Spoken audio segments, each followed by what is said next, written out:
На 5 дена пред стартот на изборната кампања во тек се завршните подготовки на учесниците за старт на изборната кампања која ќе трае од 27 септември до 15 октомври.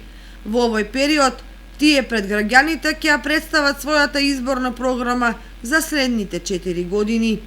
Ждрепката сакаше од поголемите партии на единствената листа на кандидати ВМРО, ДПМН и коалицијата Обнова на Македонија да се под број 7, Социјалдемократскиот сојуз на Македонија под број 9, а од помалите Движењето Решени за промена под број 2 и Левица под број 15.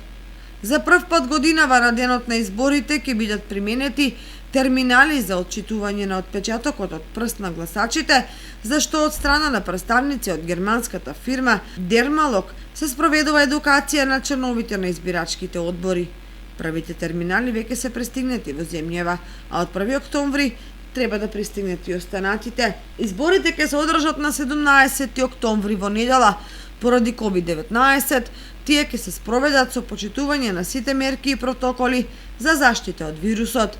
Ден пред одржувањето на изборите ќе гласаат старите изнемоштени лица и затворениците, како и лицата кои се во домашен карантин поради позитивен тест на COVID-19 и оние кои што се во самоизолација.